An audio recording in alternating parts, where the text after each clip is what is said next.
Hi, in this video we're going to cover how to increase your Amazon profits through different business strategies and approaching your business from a slightly different way and seeing if that can result on your bottom line. So first of all, price across your products is something that, yes, everyone's tested a little bit and tried different things, but if you don't use an A/B testing tool and properly test your price, you're not going to know if you've optimized for profit in terms of price. I found that with some products, increasing the price has led to more sales and more profit because we're selling at a higher price per unit. And with other products, decreasing the price boosted sales, and also because we increased sales so much, the overall profit for that product also increased and the ranking increased. So increasing price doesn't always reduce your sales, and decreasing price doesn't always increase your sales. I found decreasing some products actually reduce the sales. So you have to test this to know. And this is going to be the fastest way to make an impact on your bottom line, is actually really properly testing all the prices for your different products.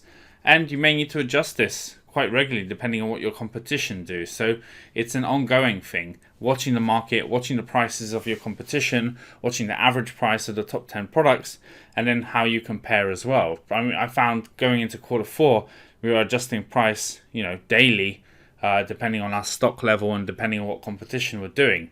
So this is the quickest and easiest way to impact your bottom line. Next is your conversion rate, and everyone's heard this, everyone's done it, everyone's optimized their listing, but you can always do better. Your images, your copy, your text, your keywords, your A+ content, everything. Every 5% points in conversion rate is, those are all extra sales for the same traffic, and therefore extra profit from the same traffic too. Going from 30% conversion to 40% conversion, you've just got a 33% increase in sales. And so, in theory, you should also have a 33% increase in profit. To be honest, it's probably the easiest way to boost your profits is increasing your conversion rate by making your listing performance much better. And this isn't easy to do, and it's something that takes time. And you may have done it a couple of times already, but I've seen people with conversion rates over 100% on Amazon. Why? Because they're getting more than one unit sold per order. So in theory, you can go into the hundreds of percent. One person account I saw, the 200% conversion rate because they're selling an average 2 units of their product to a customer at a time, and Amazon counts it based on the units, not on the orders. So you can increase your conversion rate up and up and up and up. So just because you hit 30% or 20% or 40% doesn't mean it's the best. Aim higher, 60, 70, 80%. You can do it. And maybe come back to your product listing every quarter and improve it until you hit those higher conversion rates.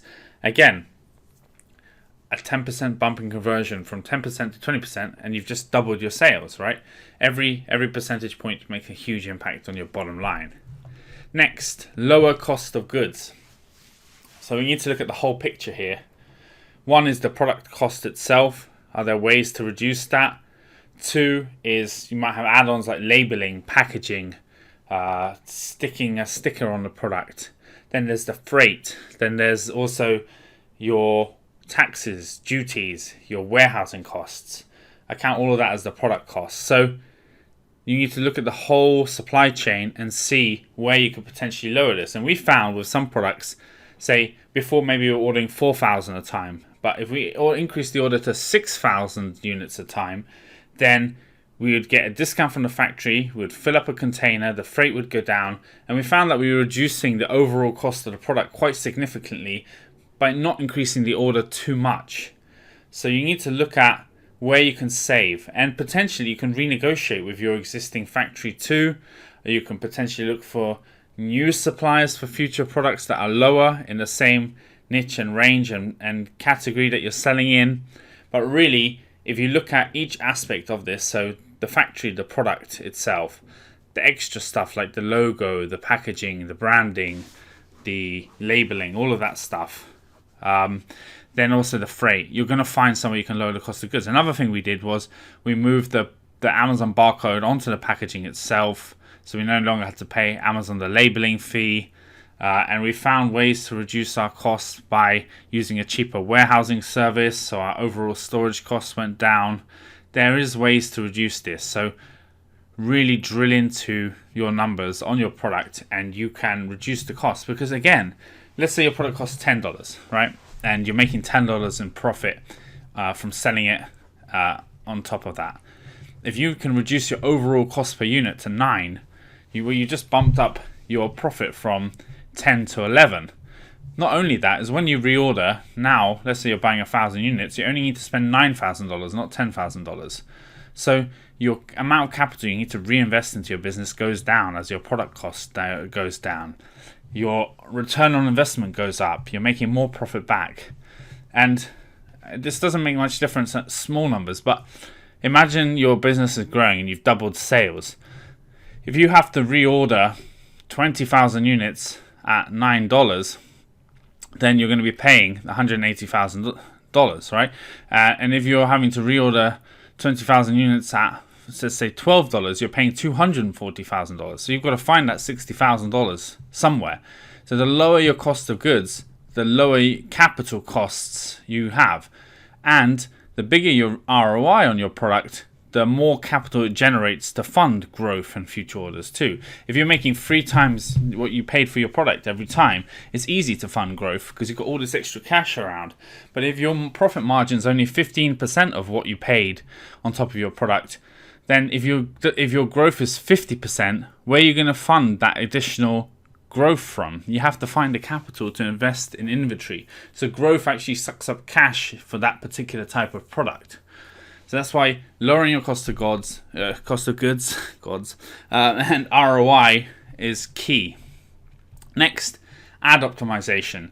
There's dozens of tools out there to adjust your ad bids, etc. All the different strategies. I've heard mixed things. Some people say they've done great with them. Some people haven't. The whole point is that even with the automatic tools, you're going to have to try different automatic tools to see what works the best for you. And if you're doing it manually, then you need to continue optimizing your ads every couple of weeks, trying the different ads. Amazon, I found, of changing the ads quite frequently recently. So, adding all kinds of different ad strategies, changing the campaign types, changing how you can target a little bit. So this is something that you want to look at every couple of weeks and tweak and optimize and go forward. And if you're big enough to have someone specialist dedicated to do this, or the ad optimization software, which can run into hundreds of dollars just for the tool. So you need to be spending a decent amount of ads for it to make sense. But this is another way you can increase your profitability, is because ads are a big chunk of our costs as Amazon sellers. I found that they were eating into my profit basically. So I cut back all the ad spend right down to the minimum and restarted almost from scratch, and found that the profit was much, much higher. Why? Because there was a lot of campaigns and keywords that just weren't really performing, that I was still spending on. And I found when I just cut them out, it didn't really make that much difference to my overall business, except profit went up. Marketing. So you've increased your price, found you're selling more. You've increased your conversion rate, helping you sell more, make more profit. You've lowered your cost of goods. You've optimized your ads. The next thing is to drive extra traffic to your products. And this is not easy. People talk about off Amazon marketing as if it's simple or easy. It's not. It's very competitive. Also, it's very difficult to get right. So you've got to try maybe 5 to 10 different strategies and then go with the one which seems the most cost effective to you. We tried Instagram influencers, we tried ads, we tried email lists, landing pages, all kinds of different things. And we found some things were just burning money and others drove significant traffic to our product. And it's different from everyone, so you've kind of got to run through and try everything. But imagine you have a list of 10,000 people on your email list and you're launching your product, or it's coming to Black Friday and you want to do a promotion. Boom, you've got extra sales and extra profit that you wouldn't get if you just relied on the Amazon traffic and competing with other Amazon sellers. So if you're really in for the long haul on e-commerce, you do need to be building that email marketing list, your own customer list, because that will help you to drive additional sales and additional profits too. Are you looking to grow your Amazon business? Zillionaire is the best Amazon metrics software. It has dozens of great features, including real-time profit and loss, inventory management, Amazon PPC ad optimization, custom dashboards, and much, much more. head on over to zillionaire.com and sign up today. The link is in the description below.